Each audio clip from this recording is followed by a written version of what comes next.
Seja muito bem-vindo. Professor Walter, então, Henrique de Castro Fritz, que é professor do Instituto de Letras e Artes do Rio Grande, a FURG, é professor do programa de pós-graduação em Letras, na área de concentração de estudos da linguagem e história da literatura, faz parte do GT de Leitura e Literatura Infantil e Juvenil da Ampol, é membro da Associação Brasileira de Literatura Comparada, a Abralip, associado também da Associação de Linguística Aplicada do Brasil, a LAR, tem graduação em Letras, Língua Inglesa e Literaturas Correspondentes pela Federal do Rio Grande do Sul, onde também fez o mestrado e doutorado na Federal do Rio Grande do Sul.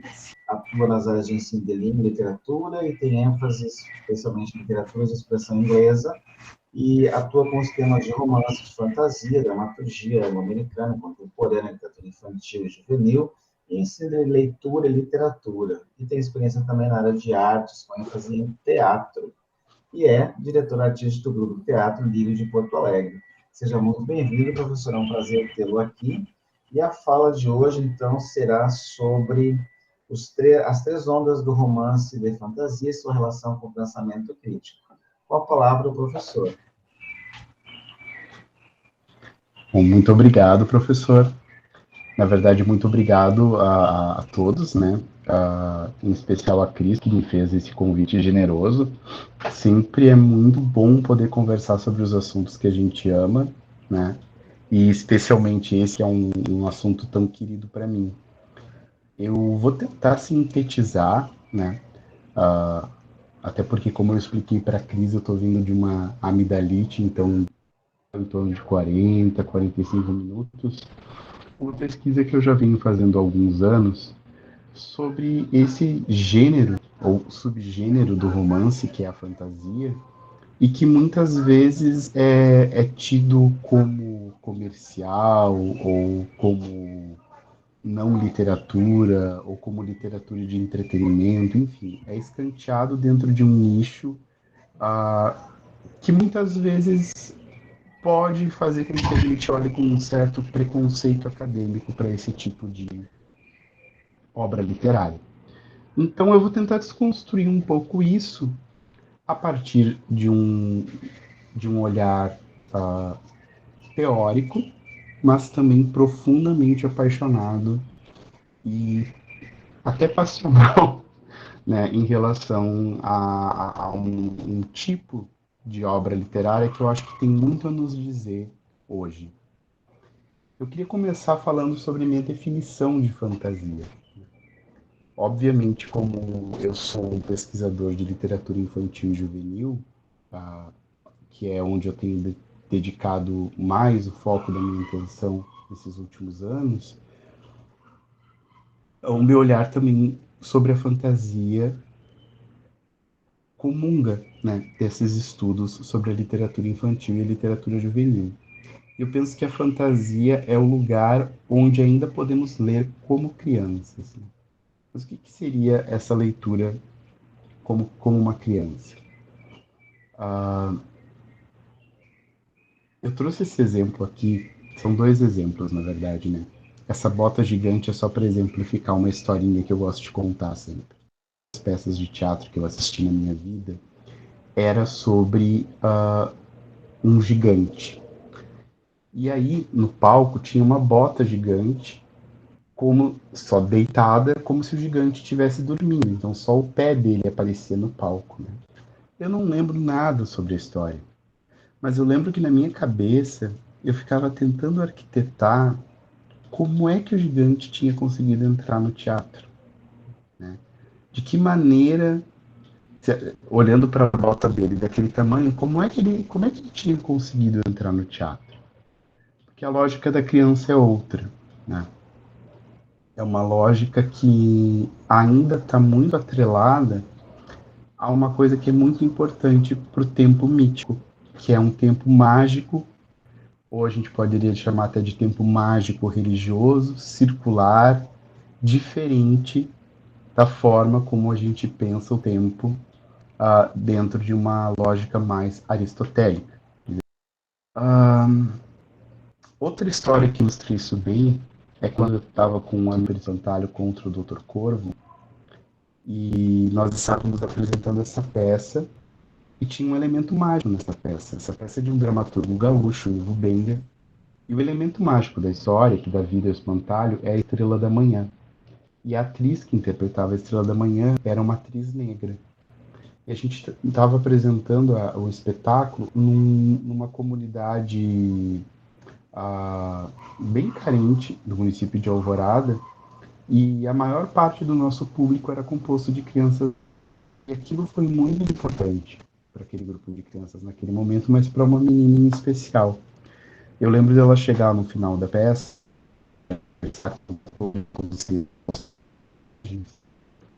ela perguntou direto que fazia: tu é uma estrela de verdade?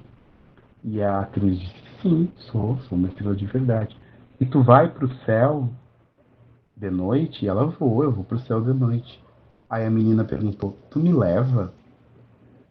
Então, esse encantamento, essa suspensão da descrença que a gente sabe que existe na literatura, parece que nessa infância ela acontece de uma forma muito lúdica, muito mágica, e é um encantamento que a gente vai perdendo numa espécie de desencanto com a leitura, muitas vezes, que vai passando de uma leitura gostosa, uma leitura disposta, a uma leitura imposta. E o quanto a escolarização da literatura tem a ver com isso é uma outra discussão. Mas acontece, né? Nós percebemos que acontece. Mas depois de fazer essa breve introdução, eu queria trazer esse pensamento do John Crowley, que é o autor de um livro de fantasia, que se chama Egito. Acho que não foi traduzido para o português ainda.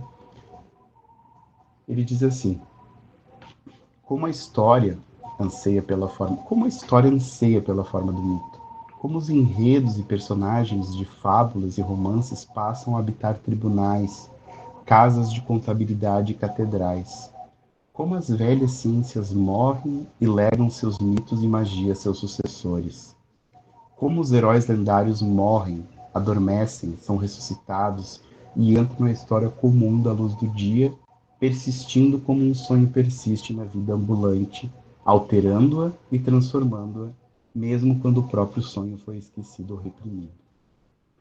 Parece que existe uma permanência do mito na nossa sociedade, né? O Joseph Campbell, que é um mitólogo que eu admiro bastante, ele vai dizer que o homem integral, e ele baseia esse pensamento dele na psicologia analítica junguiana, o homem integral, ele não é só racional. Ele tem uma parcela simbólica, uma parcela mítica, e ele vai buscar preencher essa parcela mítica de alguma forma. Uma das formas possíveis, segundo Campbell, para preencher essa parcela mítica é a literatura, é o teatro, é o cinema, são as artes, que retomam esses arquétipos antigos da mitologia e trazem eles de volta para que eles possam dialogar com a nossa psique. Já que eu falei no Jung, então eu trago aqui uma das principais discípulas dele, né, que é a Marie-Louise von Franz, uma das grandes estudiosas dos contos de fada. E a Marie-Louise von Franz vai falar também sobre esse assunto, sobre os mitos e os símbolos, os sonhos, né? Esses elementos evanescentes. Muitos sonhos apresentam imagens e associações análogas a ideias, mitos e ritos primitivos. Essas imagens Freud de resíduos arcaicos. Um pouquinho, gente, que eu tô tendo um probleminha aqui na minha... Vocês estão me ouvindo? O áudio tá falhando um pouquinho, Walter, eventualmente, assim. Agora ele deu de novo só uma um pouquinho, eu vou falhadinha. ter que desligar e ligar de novo aqui, porque deu problema. Agora vocês me ouvem? Ah, tá, ótimo. Por Freud de resíduos arcaicos. A expressão sugere que esses resíduos são elementos psíquicos que sobrevivem na mente humana há tempos imemoriais. Jung tem um ponto de vista diferente. Essas imagens seriam parte integrante do inconsciente e podem ser observadas em toda parte. Elas constituem uma ponte entre a maneira pela qual transmitimos nossos pensamentos e uma forma de expressão mais primitiva, mais colorida e pictórica. E é essa forma também que apela de falar de mitos, é falar dessas histórias que pertencem a esse lugar, a esse espaço, a esse terreno do mágico religioso, um tempo de deuses, de heróis, de criaturas bestiais e abismais. E aí nós temos então o romance de fantasia, que parece ser um parente muito próximo dessas histórias, e que conversa de uma forma bastante proficiente com essas histórias. Só que geralmente quando a gente fala de fantasia, a gente cai em um desses dois, numa dessas duas definições sobre o que é fantasia. A definição mais lugar comum seria essa primeira, né? Que a fantasia é um gênero de literatura escapista que vai combinar um conjunto de artifícios de personagens como magos, dragões, espadas, anéis mágicos, monstros, enfim, num enredo que geralmente é previsível e que coloca em evidência as forças do bem triunfando sobre um mal monolítico. Essa é a ideia lugar comum, né? A ideia mais comum sobre fantasia. O Brian Atterbury, do livro dele Strategies of Fantasy, vai também propor que a fantasia pode ser vista como um modo sofisticado de contar histórias, caracterizado por diferentes estilos que vão orbitar em estruturas semelhantes, ou seja, estruturas arquetípicas, né, que desafiam de forma subversiva o que se espera do gênero romance.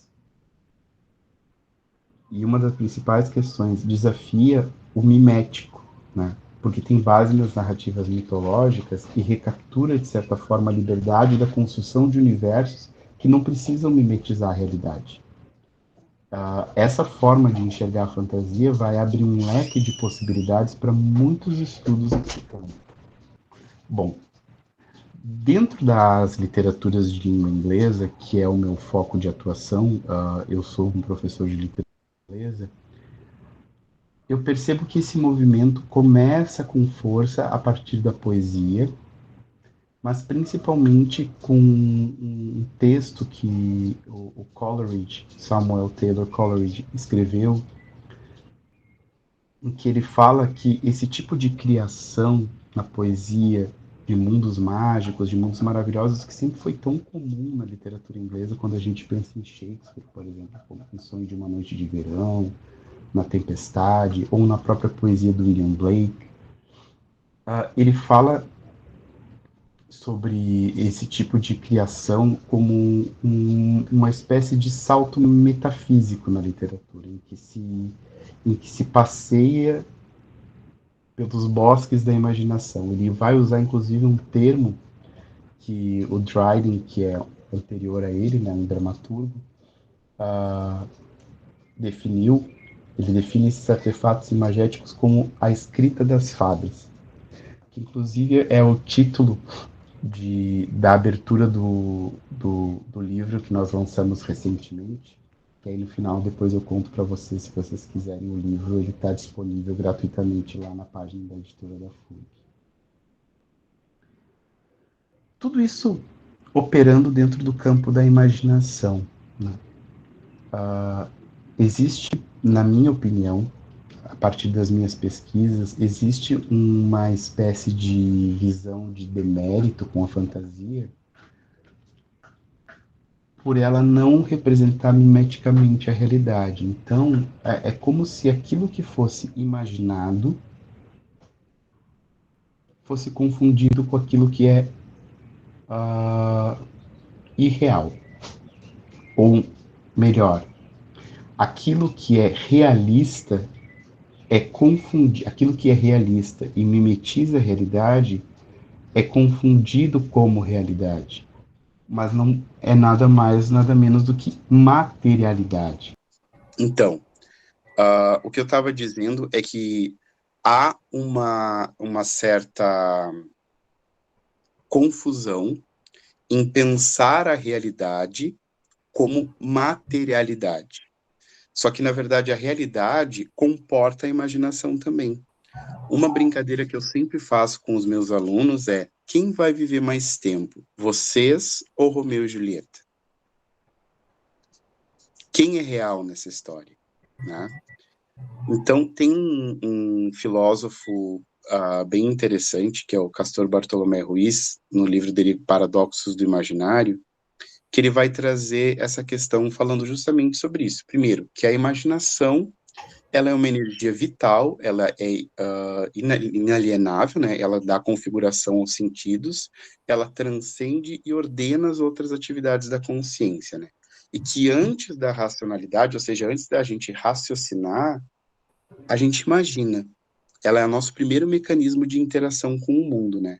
Então, ele fala, ao nascermos não pensamos, mas imaginamos, não raciocinamos, mas sonhamos, não argumentamos, mas fantasiamos o mundo que nos rodeia. Então, a mera racionalidade não constitui a totalidade da identidade humana. Muito parecido com o que o Campbell diz. Só o racional não compõe o homem integral. Ele tem uma parcela simbólica, imagética e mítica, que também se manifesta. É como se a imaginação e a realidade fossem colocadas num contraponto, né? Em que o real, ele vai se contrapor à imaginação, assim como a verdade ao erro. Então, como se o imaginado fosse um subproduto da realidade. Então, sempre se atribui ao que é imaginário um papel coadjuvante na realidade, que também explicaria o lugar das artes, né? Não só na sociedade, mas até mesmo no meio acadêmico, né? A literatura e as artes são sempre, né, as primas pobres da história, elas estão sempre em segundo plano. Só que ele vai fazer uma defesa, né, da imaginação nesse livro, porque ele vai dizer que na modernidade se estabeleceu uma estreita ligação entre moral, né, entre o bem e a racionalidade, porque algo só é bom e verdadeiro se é racional. E nós esquecemos que o conhecimento também é criativo, o conhecimento também é simbólico, o conhecimento também é mítico. E muitas vezes, quando nós estamos pensando literatura, quando nós estamos pensando teatro, nós estamos pensando as artes, a gente esquece que não é só o pensamento crítico que constrói, mas o pensamento criativo também. Porque foi o pensamento criativo e não o pensamento crítico. Maravilhosa sobre isso, sobre esse resgate da imaginação, né? Ele diz que nós estamos resgatando dos porões da exclusão aquela que foi habitualmente considerada a louca da casa, a imaginação. Tem séculos de filosofia ocidental. Ela é a dimensão humana que nunca se conseguiu controlar. Por esse motivo, foram estabelecidas as formas de domesticação. Em último, ela foi enclausurada no mundo da falácia, pendurando sobre ela o epíteto do perigo. A imaginação é uma alucinação. Mas ela ressurge outra vez, desde todas as perspectivas possíveis, na mente do cientista e na mão dos poetas, na reflexão dos filósofos, na experiência dos místicos, na criação do artista e na praxis do revolucionário, no planejamento da gestão e na esperança da utopia. Esse livro de 2003, do Ruiz, Paradoxos do Imaginário. Então, dito isso, a conexão que eu gostaria de fazer com o romance de fantasia é justamente na função com o mito, é justamente na função que o mito desempenhava, né, de acordo com a visão que se tem dos estudos da mitologia comparada hoje, né. O mito, como eu falei já lá no início, então, é uma narrativa ligada a um pensamento mágico religioso. Ele não fala diretamente, né, ele é uma fala cifrada, ele sempre esconde alguma coisa, ele guarda uma mensagem a ser decifrada, o mito precisa ser interpretado. E ele não é verdadeiro no seu conteúdo manifesto, literal e dado, mas ele possui um valor e uma eficácia na vida social, né? Todos os mitos que que nós conhecemos, os gregos são os mais próximos, porque a nossa cultura ocidental valorizou mais eles trazem mitemas, que formam uma espécie de teia de narrativas que se entrecruzam e que trazem arquétipos muito importantes que vão ressurgir nas narrativas contemporâneas. É sobre eles que a gente vai falar. Mas antes de chegar no romance de fantasia, que eu considero o romance de fantasia uma espécie de neto do mito, porque eu acho que os descendentes direto do mito é o conto de fadas, né? O conto de fadas, ele tem um aspecto popular e folclórico que tem um apelo menos literário, no sentido de criação literária, de escrita criativa, e mais de coleta de narrativas orais, né? Como dos irmãos Grimm, do Perrault, da Lady Wilde, enfim, de todos esses estudiosos que se dedicaram ao conto de fadas, né? Mas existe uma diferença entre esses personagens, né? É interessante que nos contos de fadas, o herói, ele sempre vai ter um triunfo microcósmico. O herói do conto de fadas, ele é um herói doméstico. Ele vai ter um triunfo pessoal sobre alguma coisa que lhe foi imposta, algum desafio que lhe foi dado, alguma dificuldade pela qual ele está passando. Ele vai vivenciar isso, vai superar isso e vai ter o seu final feliz dentro de um universo microcósmico. O herói do mito, ele tem um triunfo macrocósmico, é um triunfo histórico e está vinculado a um bem coletivo. Quando a gente pensa na obra de um escritor, por exemplo, como Joseph Campbell, não, desculpa, como o Tolkien, né, o criador do Senhor dos Anéis, que é o pai, né, do romance de fantasia contemporâneo, a gente pode pensar em duas obras, O Hobbit e O Senhor dos Anéis. No Hobbit, a gente tem exatamente isso, o herói do conto de fadas. Ele vive várias aventuras, mas o triunfo do Bilbo é um triunfo microcósmico, é um triunfo doméstico, é um triunfo para o personagem, né? Ele vai ganhar um grande tesouro, vai ter benefícios para a vida dele, mas no frigir dos ovos o triunfo é para ele. No Senhor dos Anéis, nós temos um mesmo tipo de personagem, que também é um hobbit, que é o Frodo. Mas o triunfo do Frodo não traz benefícios para ele, traz benefícios para o coletivo. Muito pelo contrário, o Frodo tem um final muito infeliz na história, né? Ao fim da história, ele inclusive tem que abandonar o condado, que é o lugar que ele mais amava, assim como Ulisses, que quando chega em casa já tem que ir embora novamente. Então, ele tem que abandonar o condado, que era o lugar que ele mais amava, porque ele carrega com ele uma doença, né? Ele carrega com ele a ferida dos reis Nazgûl. E ele sabe que todos vão sofrer se souberem disso.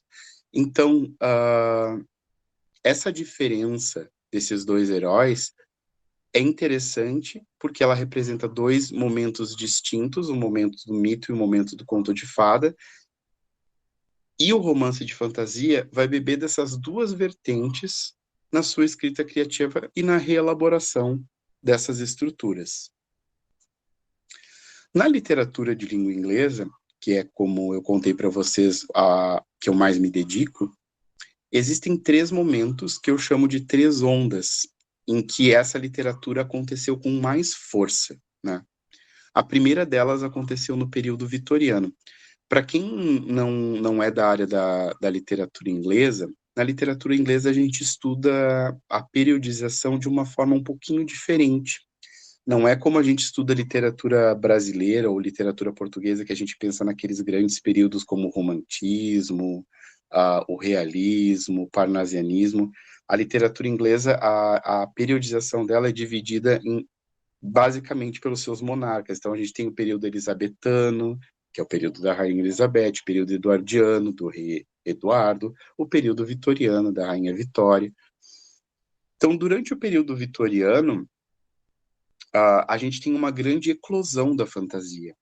E é interessante porque foi um período de muito ceticismo ao mesmo tempo de um fervor religioso, de uma moralidade muito assustadora, que tentou, de certa forma, castrar, né, essa ideia que a gente faz hoje do inglês, assim, como uma coisa fria, gelada e distante, vem muito da educação vitoriana, né, dessa maneira de controlar o corpo, controle sobre o corpo, né, através da religião. Mas justamente por ser um período tão conturbado, né, para as crendices populares, para a fantasia em si, parece que foi ali que mais pipocou e começou a surgir com mais força alguma coisa que antes só se insinuava. O primeiro romance que surgiu foi um do John Ruskin, que se chama The King of the Golden River, mas o mais famoso na época, e que é considerado o precursor de todos os romances de fantasia, é esse livro do Charles Kingsley, chamado The Water Babies. E ele traz uma estrutura que depois vai acabar sendo usada por muitos romances de fantasia. Ele conta a história de um limpador de chaminé, um menino limpador de chaminés, que é confundido com um ladrão, foge, vai cair dentro de um lago, ele vai virar uma espécie de criatura mágica, um bebê d'água, vai para esse reino encantado, vai viver aventuras lá, até que ele possa voltar. Numa estrutura que vai ser uma estrutura que vai, de certa forma, tomar conta da literatura voltada para crianças. A gente vai ver na literatura inglesa que essa é uma estrutura recorrente. Nós temos uma criança ou um grupo de crianças passando por uma dificuldade. Alguma coisa muito difícil está acontecendo e a criança ou o adolescente não sabe lidar com aquilo. Aí, essa criança, ou esse grupo de crianças, é sugado para dentro de um universo de fantasia. Ele atravessa um portal, seja esse portal o guarda-roupa, ou ele pega o expresso para ir para Hogwarts, ou ele sai voando pela janela com Peter Pan, né? Então, a Alice que cai no buraco. Lá nesse universo, a criança vai viver aventuras muito mais complexas, com problemas muito mais complexos do que aqueles que lhe foram propostos no início. E aí, quando a criança volta para o seu lar original, ela já está apta para lidar com aquilo que ela tinha deixado para trás. Então, esse lugar de fantasia, ele acaba se transformando numa espécie de simbologia de passagem, um ritual de iniciação, né? Eu acho que talvez a história mais famosa que a gente conheça assim é a história Sem Fim, do alemão Michael Ende, que é o que acontece com o menino Bastian, né? Ele precisa viver todas aquelas aventuras em fantasia para que então ele possa estar apto para lidar com aquele problema que ele tinha deixado para trás, que era o luto não elaborado da mãe e os laços que precisavam ser estritos com o pai, né? Bom, outras obras do período vitoriano, então, as mais conhecidas, né, ambas, Alice no País das Maravilhas e Alice através do Espelho, o Mágico de Oz, Peter Pan, e uma menos conhecida do Rudyard Kipling, que eu acho um amor essa história, eu não sei porque que ela não foi traduzida para português ainda, que é Puck of Puck's Hill, que é um grupo de crianças que está na casa deles, no interior, ensaiando o Sonho de uma Noite de Verão, e o Puck, do Sonho de uma Noite de Verão, encontra eles e leva eles lá para o universo das fadas. Então, e é um texto do Kipling, né, que é o autor do Livro da Selva, o menino Mowgli, né, e eu não sei por que nunca foi traduzido. Depois a gente tem a segunda onda, que seria a geração dos Inklings. Essa é uma geração lá de Oxford, dos professores Tolkien e do professor C.S. Lewis, fundadores, né, desse grupo. Esse era um grupo de professores da Universidade de Oxford, estudiosos principalmente de filologia e de literatura clássica, e de literatura em Old English, né, ou em anglo-saxão, que se reuniam para falar sobre esses assuntos que eram interessantes para eles, sobre teologia, que também era um assunto interessante para o grupo, e também para que eles pudessem ler uns para os outros as histórias que eles escreviam. Foi justamente desses dois escritores que nasceram as obras que se transformaram numa espécie de sustentáculo da fantasia contemporânea. Dois universos, o do Tolkien, que é o universo da Terra-média, né, o universo do Senhor dos Anéis, e o do C.S. Lewis, que é o universo de Nárnia, das Crônicas de Nárnia, mais voltada para as crianças, né, e que tem a mesma estrutura que nós vimos lá no período vitoriano, né. O grupo de crianças, passando por uma dificuldade, é drenado para dentro daquele universo, enfim, e precisa lidar com problemas maiores do que os que deixou para trás. É interessante o que o Auden diz, né, sobre o assunto, o poeta, né, Auden, porque logo que o Senhor dos Anéis saiu, foi muito assustador, né, como aquele processo, ele já tinha feito muito sucesso com o Hobbit, ele fez um sucesso tão estrondoso com o Hobbit que ele chegou até a receber uma carta do Hitler, perguntando para ele se o livro poderia ser traduzido para o alemão, mas ele queria saber antes se o Tolkien era ariano, né? O Tolkien respondeu magistralmente, né, pro Hitler. A carta que ele escreveu pro Hitler é digna de ser lida, assim. Mas ele sempre foi uma obra controversa, porque ao mesmo tempo em que o público leitor estava muito ávido por esse tipo de história, a crítica, né, os colegas do professor Tolkien acharam muito estranho, né, que um professor tão respeitado se dedicasse a esse tipo de narrativa, num momento em que estava eclodindo, né, literatura comum, a do Joyce, nós tínhamos o Beckett, grandes expoentes da literatura modernista, né. O Auden vai dizer o seguinte: dificilmente eu me recordo de um livro sobre o qual tenha tido discussões tão acaloradas. Ninguém parece ter uma opinião moderada sobre ele. Um ou outro, como eu, acham numa obra de arte, seu gênero. Outros não o suportam. E devo confessar, dentre aqueles que o são hostis, há alguns pelos quais eu nutro um grande respeito no que tange aos seus julgamentos literários. A princípio, eu posso apenas supor que algumas pessoas se opõem às jornadas heróicas e aos mundos imaginários por sentirem não se tratar de nada além de uma leitura escapista, frívola. Consequentemente, o fato de um homem como o Sr. Tolkien, um filólogo inglês que ensina em Oxford, dispensar tais esforços incríveis sobre um gênero que para eles é por definição superficial, é deveras chocante, né? Depois a gente tem uma espécie de ponte, né, para o intermediário, uma ponte para o que eu vou chamar de terceira onda, porque a fantasia ela acaba ficando meio adormecida, mas ela vai aparecer nessas obras do escritor alemão Michael Ende, como Momo e a História Sem Fim, e do Roald Dahl, que é um escritor britânico também, que vai escrever Os Gremlins, A Fantástica Fábrica de Chocolate, As Bruxas, que é mais conhecido pelo público brasileiro como A Convenção das Bruxas, principalmente mais pelo filme do que pelo livro. Acredito que a obra do Roald Dahl ainda no Brasil é mais conhecida pelo cinema do que pela literatura propriamente dita, né? Matilda também. Mas aí então chegamos à terceira onda, que é esse boom que a fantasia deu, especialmente a partir do início dos anos 2000. E foi ali que eu comecei a me interessar pelo assunto, quando eu vi aquelas filas quilométricas para assistir O Senhor dos Anéis. Eu só consegui assistir Harry Potter na segunda sessão, e eu tive que ficar na fila, né, quando eu fui tentar assistir Harry Potter a primeira vez.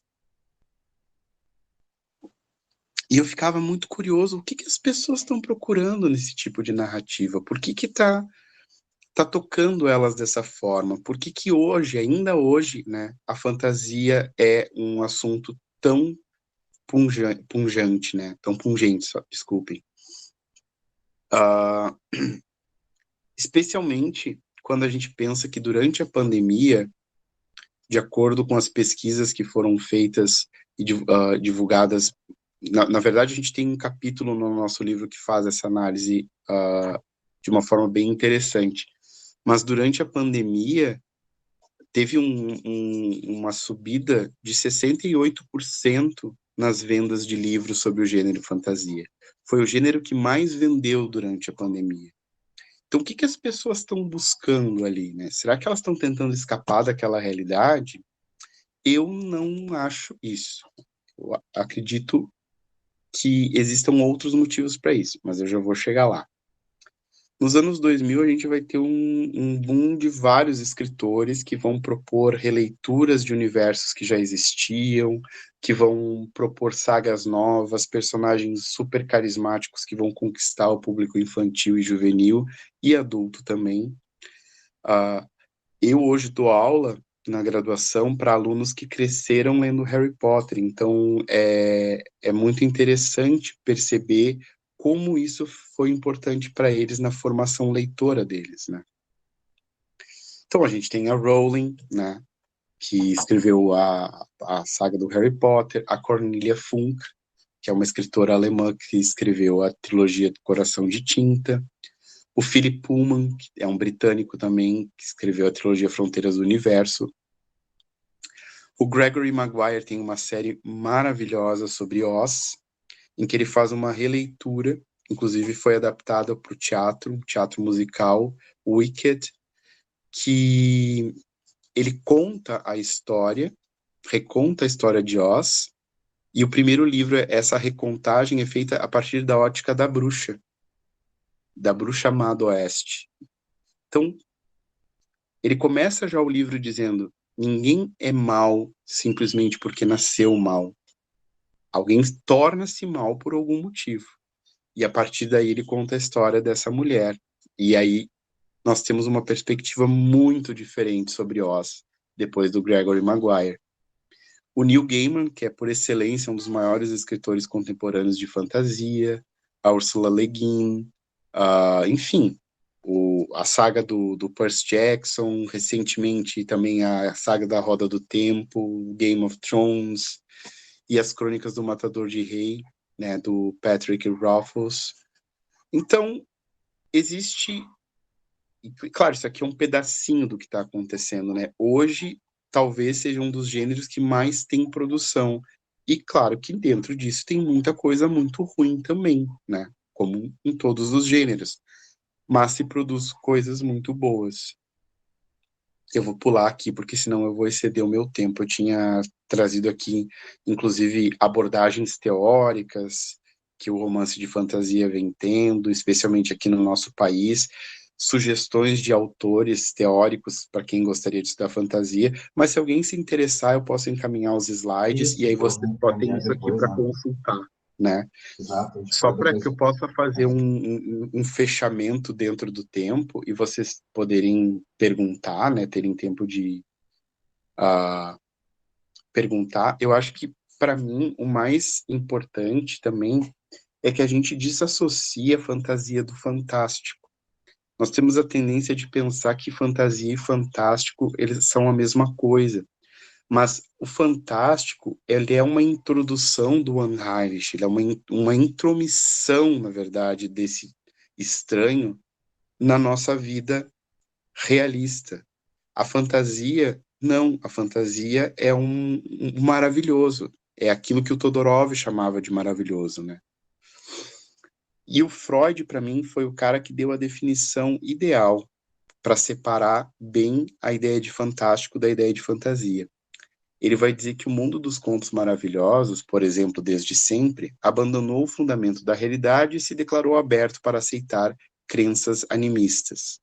A realização de desejos, as forças misteriosas, a onipotência do pensamento, a vivificação dos inanimados, muito comuns nesses contos, podem aqui não expressar efeito do infamiliar, pois para o surgimento de tal sentimento, conforme vimos, é exigido um conflito de julgamento. Caso a superação do que deixa de ser digno de crença não seja realmente possível. Uma questão que, por meio dos pressupostos do mundo dos contos maravilhosos, foi, no geral, afastada do caminho. Desse modo, os contos maravilhosos, que nos oferecem a maioria dos exemplos que contradizem a nossa solução para o problema do infamiliar, concretizam, no primeiro dos casos mencionados, a ideia de que no reino da ficção, muita coisa que seria infamiliar, caso sucedesse na vida, ali não é. Ninguém estranha quando o príncipe beija Branca de Neve e ela acorda, porque isso é do terreno do maravilhoso, não do terreno do fantástico. Não é estranho quando uma coisa dessas acontece no mundo da fantasia. Não é estranho quando alguém volta à vida no mundo da fantasia.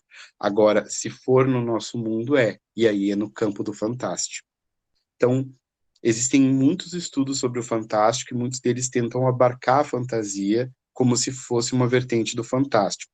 Eu discordo. Tudo isso para dizer que se os mitos, se o Jung está certo na sua asserção de que os mitos são uma forma de nos mostrar como atingir o que ele chamava de processo de individuação, que é nada mais, nada menos do que entender todas as camadas da nossa psique e nos tornarmos indivíduos inteiros, e os mitos nos ajudam a isso, porque eles nos colocam de frente com essas forças antitéticas que nos habitam, e o romance de fantasia é um herdeiro desses mitos. Me parece muito claro que as pessoas estão buscando nessas histórias não uma forma de escapar da realidade, mas sim de entender a realidade. Porque é lá que elas vão encontrar questões como morte, a impermanência, sentimentos que foram muito violentos, né, como o medo da morte, o medo de perder pessoas queridas, sentimentos que muitas vezes parecem perdidos para nós, como a amizade, o amor, o companheirismo. Talvez uma das cenas mais emblemáticas do Senhor dos Anéis, quando o Frodo está caído no chão e ele não tem mais como caminhar, e o outro hobbit, o Samwise Gamgee, diz para ele: Senhor Frodo, talvez eu não possa carregar o anel, mas eu posso carregar o Senhor. E coloca ele sobre os ombros e leva ele. Então, esses sentimentos de nobres, que são a amizade, o amor fraterno, parecem muito diluídos nesse mundo que o Bauman vai chamar de líquido, em que as relações estão muito liquefeitas. E no mundo dos mitos, e no universo da fantasia, essas relações ainda são muito sólidas. E assim como no mundo da fantasia e no mundo dos mitos, o bem e o mal se apresentam de formas muito distintas. Se a gente pensar no mal no Senhor dos Anéis, o mal é uma coisa organizada, monolítica, que avança e destrói tudo que encontra pela frente. O bem é desorganizado, nenhuma das raças consegue conversar entre si, elas são confusas. Mas é justamente porque o bem é assim que ele tem uma lógica diferente da lógica do mal.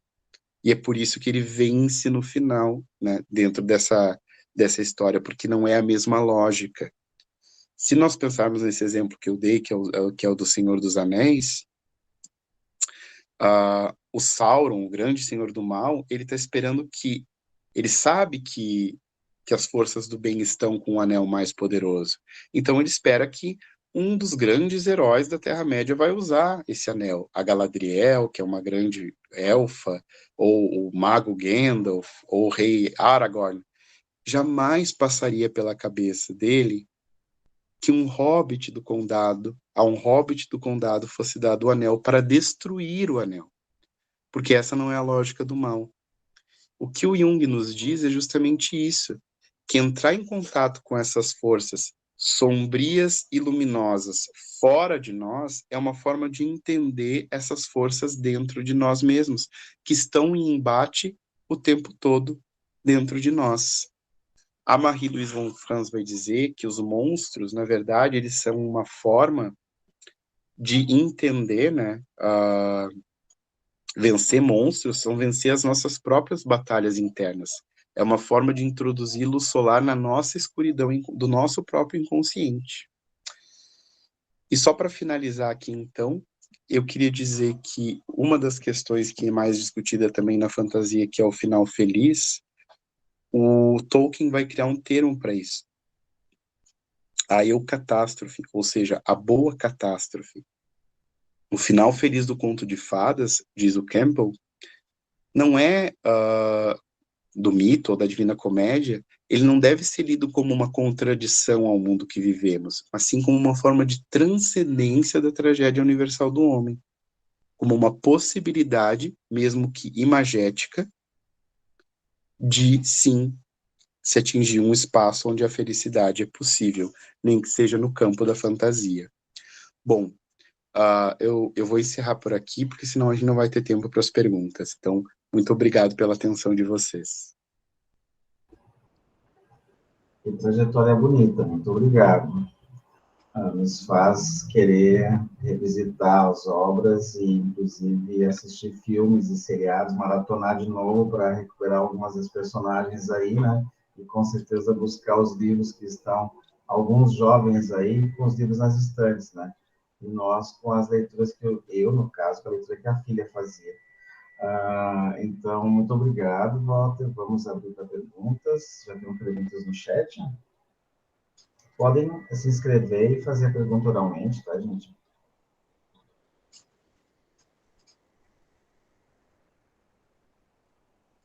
Walter, essa perspectiva que tu trouxeste do Jung, seria, tu vês como um elemento sempre presente nesse tipo de estrutura narrativa, que faz o uso da fantasia, da imaginação, como uma forma de possibilitar para esse público leitor entender e compreender as suas vicissitudes, né? Assim como os contos clássicos, na mesma perspectiva, assim como João e Maria, Rapunzel, nessa mesma ordem. Eu acho que não só o Jung, o pessoal que se dedicou à sociologia da leitura, né, o Robert Anton, o Roger Chartier, eles têm uns estudos bem interessantes sobre o que acontece com o nosso cérebro durante a leitura de um livro literário.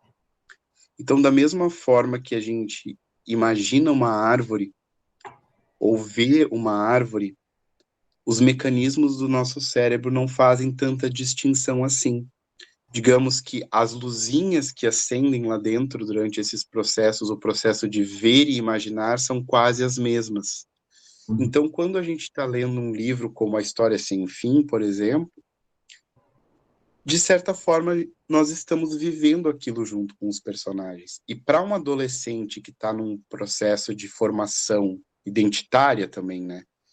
Enquanto o Bastian está enfrentando aqueles monstros, que são os próprios demônios interiores do Bastian, ele também está. Então, claro, todos os meus estudos sobre literatura partem da psicologia analítica, que é por onde eu olho a literatura. E o Jung traz essa ideia, né, de que as artes, elas podem ser uma forma de auxiliar o processo de individuação, ou seja, o processo de me tornar um indivíduo inteiro, né, que se conhece, que não é um refém das suas próprias sombras. E a fantasia, por ter uma conexão, e o Jung tem ele sempre dizia, né, que o mito é um sonho coletivo, e os nossos sonhos são os nossos mitos individuais.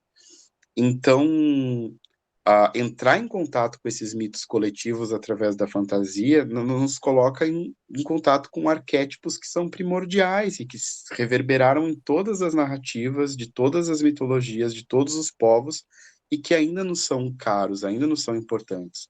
Por isso a sede pela fantasia é tão grande ainda, né? Eu acredito que sim. Tem uma função que é quase como uma busca por um eco perdido no tempo, né? Interessante essa perspectiva. Eu estava pensando agora que relação teríamos, então, com o João e Maria, que vão lá ser protagonista da solução do problema deles, empurrando a bruxa para o forno, né? Para o fogo, se salvam depois disso e acabam resolvendo o conflito familiar, com uma Thalita ou uma Clara Luz, a Fábio que tinha ideias, que são personagens emancipatórias dentro de uma literatura mais contemporânea, né? Em que medida também a gente busca, através desses personagens, né, que estão presentes na literatura de fantasia, como sendo também uma projeção da nossa necessidade de resolver. Eu sou aficionado por ficção científica, então, quando eu olho, eu busco uma resposta para o mundo de hoje, entendeu? Quando eu vejo, assim, aquelas sociedades em que o que importa é o planeta Terra e não as diferenças regionais, os limites geográficos dos países que hoje existem, a gente pensa, essa é a sociedade que eu quero para o futuro, né? Ou seja, o planeta Terra, a solução, a saúde, o acesso de todos, né? A gente vê que todos têm acesso aos bens de produção. Claro, tem castas também nesses filmes de ficção, e também tem as diferenças, mas eu busco muito, quando olho filme de ficção, busco essa resposta. Tá? Parece que na literatura também buscamos essa resposta. Ou a identificação da criança com a personagem emancipatória, ou aquela personagem que soluciona conflitos e me explica a minha condição de vida também, né? Com certeza, essa tua frase, ela é uma chave mesmo. Nós buscamos respostas na literatura. Nós buscamos nos enxergar ali de alguma forma. Eu sempre pergunto para os meus alunos que estão estudando para ser professores de literatura, o que eu ensino quando eu ensino literatura? O que eu estou ensinando em sala de aula? O que é ensinar literatura, né? Para que não porque nós precisamos encontrar uma serventia para a literatura, mas literatura é falar sobre a experiência de ser humano. O que é essa coisa de ser humano, de nascer, crescer e morrer, e viver essa vida aqui? A literatura fala sobre isso, né? Eu vi que tem umas pessoas dizendo que tem perguntas, mas eu não consigo ler do meu celular aqui. Tá? Tá. A Andressa Bandeira coloca, tem uma pergunta. Gostaria de saber qual o teu personagem favorito de O Senhor dos Anéis? Ai, é uma pergunta bem, eu me senti agora na Maria Braga, adorei. Obrigado, Andressa. Adorei, nunca respondi essa pergunta. Então, meu personagem preferido do Senhor dos Anéis... alguém botou ali, Legolas Forever. Não, na verdade, assim, o meu personagem preferido do Senhor dos Anéis é justamente o Samwise Gamgee, porque ele é um personagem que não tem grande poder. O poder dele é a amizade e o amor. É a fidelidade que ele tem a um amigo dele até o último momento. E se não fosse esse amor, essa fidelidade, o anel não teria sido destruído. Não importa toda a força de todos os outros personagens, foi o amor e a bondade do Sam que ajudou o Frodo a seguir até o final, né? Então ele são dois superpoderes que estão à disposição de todos nós, né? Exatamente. Isso é que torna grande. Eu gostei quando tu falaste da questão da personagem que transcende o pessoal e passa a ter uma perspectiva maior, de universalizar com a temática. Isso é o que ele faz. Esse também me chamou muita atenção. Então, pela simplicidade, pela singeleza, mas por tanto que tem que se doar para poder fazer isso. Esse é um superpoder, com certeza. Com certeza. E como tu disse, está à disposição de todos nós. Esse pode ser exercitado e seria muito bom que fosse. Faria uma grande transformação social. Verdade. Carlos, o Arley escreveu antes no chat que ele quer perguntar. E a Rosi deixou uma pergunta lá também. Eu tô com um probleminha, como podem ver. Tá numa festa, Arley. Tá uma festa, tá? Então eu vou desligar, tá bom? Para vocês não acharem que eu tô numa boate já no meio aqui. That the after the on prolongou, hein? Olha... eu só um pouquinho, eu vou tirar a minha apresentação, porque assim... Deixa eu ver de eu novo acho que daí fica mais fácil, né? A coisa tá difícil aqui, ó. Tá? Eu vou desligar o vídeo, tá? Deixar só o áudio. Pode estar me escutando direitinho? Estamos ouvindo. Eu te ouço, Arley. É Arley, né? Arley, isso. Tá? Antes de mais nada, parabéns, tá? Ótima fala. Adorei. Vim correndo aqui para poder assistir. Obviamente, eu sou um fã de carteirinha do romance de fantasia, de tudo de fantasia, né? Sou daqueles que leu quando criança toda, não só trilogia, todos os livros do Tolkien, muito antes da versão cinematográfica, né? Quando existia só aquela animação. Arley, fala mais perto do microfone, Arley. Vocês estão me ouvindo? Agora sim. Tá bom. Então, estava dizendo que eu gosto bastante, né, desde criança, da leitura de fantasia. E quando você estava falando do Kipling, que eu também adoro, eu me lembrei de uma coisa que eu gosto bastante de falar também, que é a questão de que os grandes autores de fantasia, eles leem outros autores de fantasia e eles não têm vergonha de trazer esses outros autores de fantasia, e muito menos de trabalhar o que esses outros autores de fantasia já trabalharam. Né? Então, por exemplo, eu vou citar uma passagem que você falou ali. Quando você falou, eu abri um sorriso aqui, tá? Que é a questão do Kipling quando falou do Puck's Hill, que é exatamente, que é fantástico, né? Que na verdade os poemas, quando ele leva as crianças para naquelas várias histórias, são poemas, né? É uma visão da história da Inglaterra. Então, ele vai recontar a história da Inglaterra naquela visão incrível dele, né? Aí passamos, então, do Kipling lá para o Gaiman, né?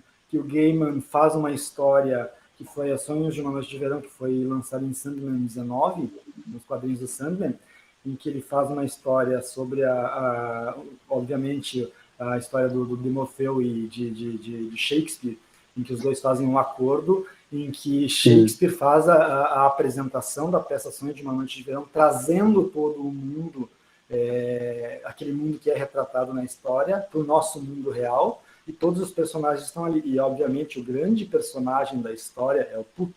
Ele está lá, ele vai fazer várias colocações que me lembram muito o Kipling. Não estou dizendo que existe cópia, ao contrário, são duas histórias magníficas. Tanto que essa história do Neil Gaiman foi vencedor do World Fantasy Award, né? Que, inclusive, deu uma polêmica que nem eram indicadas histórias em quadrinhos para esse prêmio, só romances. E ele acabou ganhando esse prêmio. E a partir dessa história que eu vejo muitas semelhanças com o Kipling. E, além de tudo, o próprio Sandman do Neil Gaiman, ele traz aquela ideia de interferir na história. Ele vai pegando fragmentos da história, vai colocando vários personagens, vai recontando a história do ponto de vista de personagens pela fantasia, né, que a gente não imaginaria que seria aquela resposta histórica. Né? Então nós vamos aprendendo a história ao mesmo tempo que a fantasia se encarrega de nos arrebatar. Né? E só para finalizar essa ligação entre os dois, o meu livro preferido do Kipling, lógico, é o Livro da Selva. Eu tenho uma edição antiga dele ilustrada. E para lembrar que o Livro da Selva, né, o Neil Gaiman também tem aquele livro maravilhoso que é o Livro do Cemitério. Que é uma versão do Livro da Selva do Kipling, que passa no cemitério, que é vencedor de vários prêmios, né, prêmios literários infantis juvenis no mundo inteiro. Ou seja, é evidente que o Gaiman se baseia muito na escrita do Kipling. E ele nunca escondeu isso também. Né? E mesmo assim ele cria novas obras usando ideias que o Kipling fez e cria novas histórias, novas ideias, utilizando uma trilha já montada pelo Kipling e fazendo coisas absurdamente incríveis e novas também. Né? Então, eu só queria fazer, não era nem uma pergunta, eu só queria pegar um gancho teu para falar desse arrebatamento que eu também tenho na fantasia. Eu te entendo, Ali. Eu também sofro desse arrebatamento. São todos escritores fantásticos. E o Gaiman é o escritor de fantasia por excelência, né? Com certeza. Acho que ele também é um dos grandes responsáveis para que as graphic novels começassem a ter esse status mesmo de novel, é um romance gráfico, não é só uma história em quadrinhos, né? Exato. Falava com de um certeza portal, falava de um portal, né? Por exemplo, ela estuda luta inglesa, é um portal, a entrada no armário, e no Gaiman seria o sonho. O próprio sonho, na verdade, ali a gente tem o Sandman, aí seria um assunto para um semestre inteiro. O Sandman tem tudo ali, tem absolutamente tudo. Inclusive a história da literatura ocidental está ali, né? Mas o que eu acho interessante que trouxe essa história das crianças e que talvez eu comecei a falar ali e para mim faltou talvez falar isso, são simbologias de passagem. Antigamente, essas marcas elas eram rituais. Era mais fácil saber quando a criança deixou de ser criança e passou a ser adolescente, deixou de ser... O menino deixava de usar calças curtas e passava a usar calças, né? Existiam ritos que faziam com que tudo ficasse mais claro. Hoje, esses ritos, eles estão mais diluídos, eles estão mais liquefeitos. A fantasia dá conta de algumas dessas questões, pelo menos no campo da literatura. Nessas histórias de passagem, em que as crianças são jogadas para dentro desse universo de fantasia, elas têm que amadurecer enfrentando situações muito mais difíceis. Nas Crônicas de Nárnia, as crianças estão passando por uma guerra, elas são refugiadas da guerra na casa de um professor no interior e são sugadas para um plano de fantasia onde elas vão ter que ir para a guerra mesmo, elas vão ter que lutar numa guerra. E quando elas voltam para casa, elas já estão aptas para lidar com tudo que aconteceu. Claro que depois elas têm um final, não... Eu acho feliz, mas, né, não tão feliz. O que eu acho interessante na ficção de fantasia voltada para crianças, na língua inglesa, é que não se tem medo de falar sobre a morte com as crianças. Como se a fantasia tem esse campo aberto em que a morte existe. Parece que tem um tato, um medo, um receio de apresentar a morte na infância, como se ela não existisse. E isso não existe na literatura de fantasia de língua inglesa. A morte está presente, ela existe, e muitas vezes é a morte até da própria criança. Eu acredito que existe até uma ruptura com essa estrutura da fantasia quando a gente pensa em histórias, por exemplo, como a história da Catherine Paterson, Ponte para Terabithia. Ou no filme que ficou muito famoso, né, se eu não lembro se é do Alfonso Cuarón ou se é daquele outro diretor, o Labirinto do Fauno. Não lembro agora na minha memória ele é do Alfonso Cuarón. Mas são duas histórias muito semelhantes, em que existe esse mundo de fantasia, ele é insinuado, mas não é como nos outros. Nós não temos certeza se ele existe de fato ou se ele está só na imaginação dessas crianças. E nos dois, uma criança morre. Nessas duas histórias, uma criança morre. E no final da história, nós não sabemos se a criança morreu ou se ela foi para esse universo de fantasia e não voltou mais. Então parece que o mundo que a gente vive também está produzindo um tipo diferente de fantasia, que é um descompasso com aquela estrutura de um círculo perfeito, né? A jornada do herói, a partida, a iniciação e o retorno. Não há retorno. A criança decide ficar no mundo da fantasia, né? Talvez apresente os perigos de uma sociedade, como diria o Gilles Lipovetsky, hipermoderna, em que todos os valores da modernidade foram exacerbados de uma forma que tudo está muito perigoso, tudo está muito acelerado, ou como Bauman diz, está tudo muito diluído, não tem onde se agarrar, né? Especialmente no campo das relações humanas. Que profundo isso. Muito profundo. E aí, pensando nessa questão que tu falavas da literatura inglesa, então, nessa tradição inglesa de não ter esse tabu de trabalhar com a questão da morte, é o que justifica, por exemplo, os irmãos Grimm já escreveu, por outro lado, né, diferente, tem a necessidade de uma segunda versão solucionar a morte da avó e da neta, que são tiradas da barriga do lobo, né, que não podem ficar mortas, né, elas têm que ter a solução do conflito para o final feliz, né? O que tu dirias disso? Eu penso de trás para frente, né?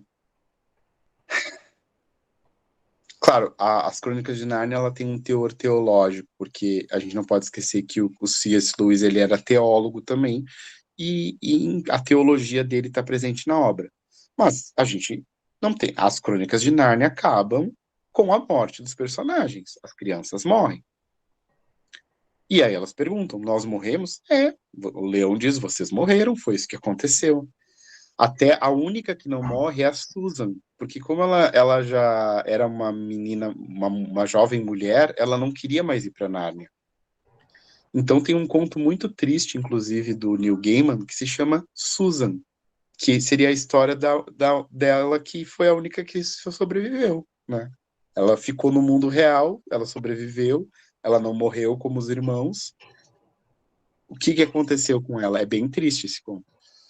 O que eu acredito é que no campo do maravilhoso dos contos de fada também tem uma pasteurização das pessoas que recolheram os contos de fada. Os irmãos Grimm, principalmente, os irmãos Grimm, eles tinham esse tato, assim, de resolver da melhor forma possível. Mas se a gente vai lá para Chapeuzinho Vermelho do Perrault,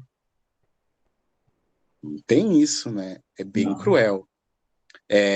Tanto que, assim, a gente tem o lobo mata a avó, enche uma garrafa de sangue da avó, coloca sobre a mesa. Quando a Chapeuzinho chega, ele oferece a avó, que é o lobo já fantasiado, oferece vinho para Chapeuzinho, ou seja, a Chapeuzinho bebe o sangue da própria avó. Depois ele pede que ela que ela tire toda a sua roupa e vá deitar nua na cama do lado dele. E aí ele devora ela. E acabou a história. Então eu acho que existe sim uma tentativa de minimizando essa crueza dos contos de fada conforme foi passando o tempo, mas a morte existe, gente. E, inclusive, as crianças sabem que a morte existe, porque elas veem as coisas morrendo ao redor delas, e não falar sobre isso, eu acho sim que é uma crueldade. Por isso que eu acho que a literatura vem cada vez com mais tato, beleza, força, de uma forma lírica. A gente tem obras brasileiras lindíssimas. Tem uma obra do Ziraldo lindíssima sobre a morte, que na verdade é sobre a morte da própria esposa dele, né? Tem uma pergunta da Rosângela, Walter, e tem uma depois da Rosiane no chat que eu quero fazer, tá. específico sobre um livro que ela quer saber. Rosângela, por favor. Então, Walter, eu estava te ouvindo falar e eu vou bem nessa linha da pasteurização, assim, de uma coisa que me preocupa bastante, né? Agora, essa última semana, a gente, junto com o pessoal da editora Projeto, a gente estava respondendo a um recurso de um livro que a gente encaminhou para o PNLD, né? E que estava sendo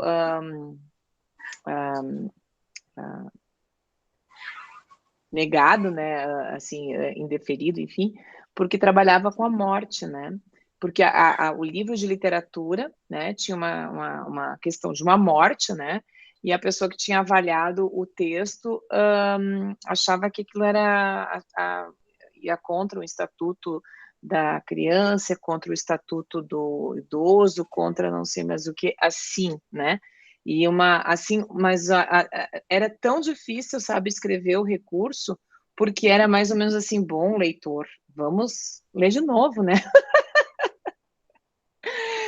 E eu me preocupo muito com assim, a forma como as pessoas enxergam a cognição infantil mesmo, sabe? A capacidade da criança de pensar, de compreender, de pensar coisas difíceis, né?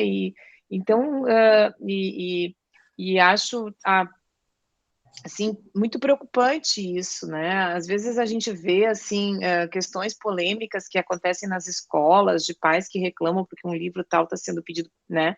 Está sendo solicitada a leitura, etc. É uma questão, assim, que se a gente olha, né, a própria questão da sexualidade, né, a gente vê que em outros momentos outras coisas estavam muito mais explícitas, né? E agora parece que tudo vai sendo... Enfim, me assusta isso. E na literatura infantil e digamos, no material cultural que é preparado para as crianças, assim, isso parece muito evidente. Essa tentativa de fazer de conta que as coisas não existem. E tem coisas lindíssimas nesse campo. Me ocorre agora que tem uma dupla de um escritor e uma ilustradora dinamarqueses, que eles escreveram um livro muito lindo, se chama... É infantil, ilustrado. Pode chorar coração, mas fique inteiro. E é uma história linda. A história começa com a morte, sentada na cozinha, com 4 crianças, e a morte veio buscar a avó, que está doente no quarto. E as crianças ficam ali conversando com ela, oferecendo um cafezinho. O que é um cafezinho, dona Morte? quer um bolinho, e vão contando histórias para ela, tentando distrair a morte, para que a morte não leve a avó. Quando a morte se dá conta disso, ela conta uma história lindíssima para as crianças e faz com que elas entendam por que a avó tem que ir. E elas deixam a avó ir de uma forma muito tranquila. Então, a literatura pode ajudar na elaboração dessas questões, porque ela fala sobre a experiência de um ser humano. E quando a gente é criança, a gente tem que elaborar essas questões. Senão, a gente vai crescer de que jeito, né? Eu fico com pena de vocês de ter que responder esses absurdos, porque eu acho que eu ia dizer, não, eu não vou responder isso aqui, me desculpa. Não brinco mais. Não brinco mais. A Rosiane pergunta no chat... Parabéns pela paciência. A Rosiane pergunta no chat o nome da publicação que fizeste referência, e ela quer saber se é recente, e também acho que como encontrar, acredito, né? É que eu recentemente terminei meu pós-doutorado na URGS com a professora Regina Zilberman, e nós organizamos um livro só sobre o romance de fantasia, se chama Aspectos do Romance de Fantasia, Motivos Míticos e Maravilhosos na Literatura. É da editora, foi publicado como e-book, e pela editora da FURG, e a distribuição dele é gratuita, então qualquer um pode ir lá e pode baixar. Tem capítulos de professores das 5 regiões do Brasil, tem de vários estudiosos da fantasia, e inclusive de professores de fora do Brasil também. Ficou, supimpa. Então, quem se interessa por fantasia, tá lá um livro bem legal, fazendo propaganda, e de graça. Melhor ainda é o preço. Tá? Então, quem se interessa pelo assunto é só ir lá fazer o download na editora na página da editora da FURG, no repositório deles. O mais fácil, na verdade, é jogar no Google.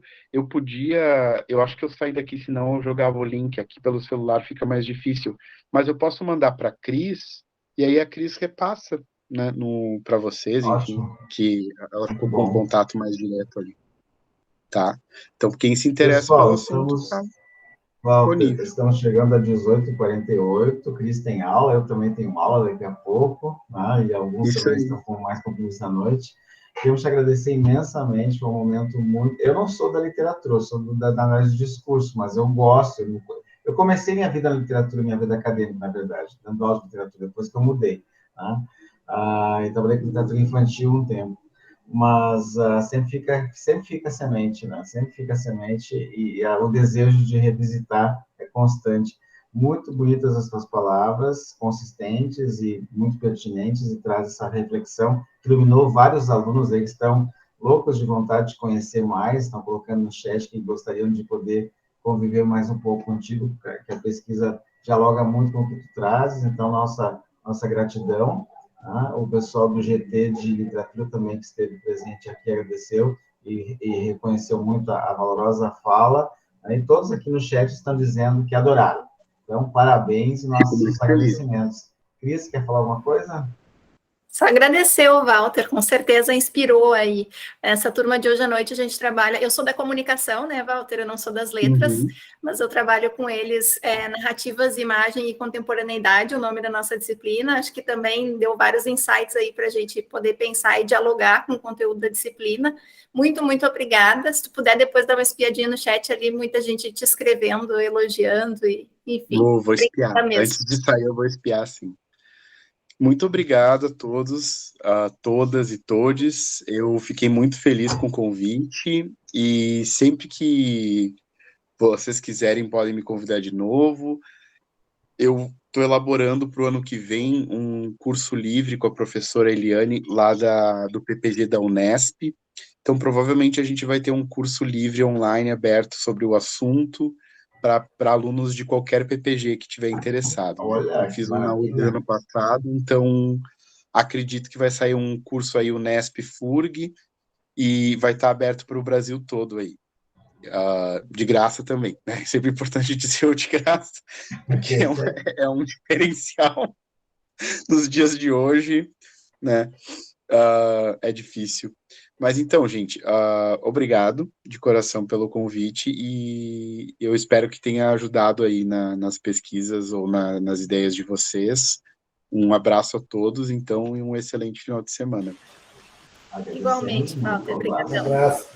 Bom fim de para todos.